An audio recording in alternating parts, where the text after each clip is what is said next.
Assalamualaikum dan hai kawan-kawan. Jadi, apakah itu puasa?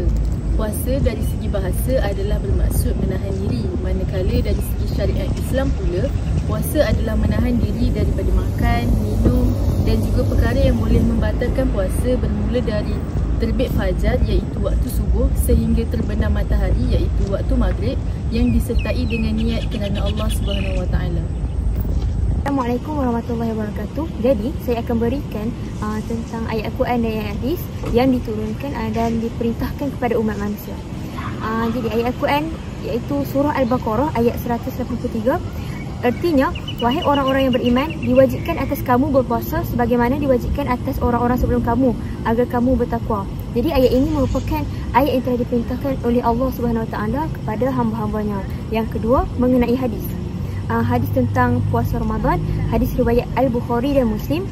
Artinya, barang siapa berpuasa Ramadan kerana iman dan mengharapkan pahala, maka diampuni dari dosanya yang telah lalu. Sekian, itu sahaja daripada saya. Hai, niat berpuasa setiap malam. Nawaitu sauma wadin an adai fadi Ramadana hazihi sanati lillahi ta'ala. Sahaja aku berpuasa esok hari di bulan Ramadan kerana Allah Ta'ala.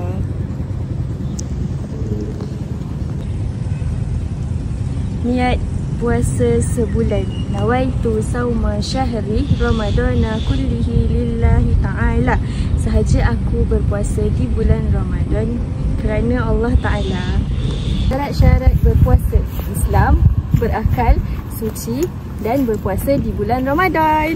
Kebaikan bulan puasa yang pertama ialah amalan berpuasa dapat mendidik umat Islam dengan memperbanyakkan ibadah dan meningkatkan ketakwaan kepada Allah Subhanahu Wa Taala. Yang kedua ialah umat Islam yang melakukan ibadah dan amalan kebaikan terutamanya dalam bulan puasa yang penuh rahmat dan keampunan ini akan diberikan ganjaran yang berlipat kali ganda oleh Allah Subhanahu Wa Taala.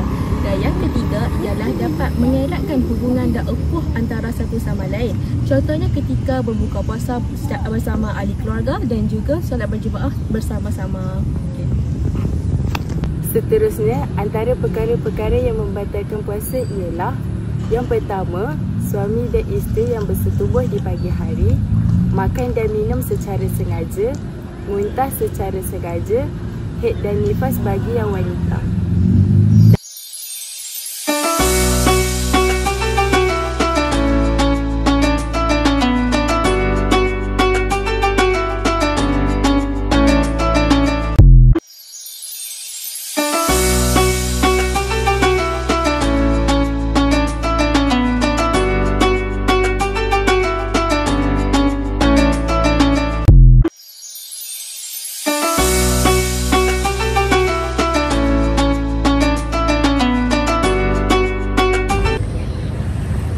Baiklah kawan-kawan, Marilah menjalani ibadah puasa dengan penuh hikmah dan ketakwaan kepada Allah.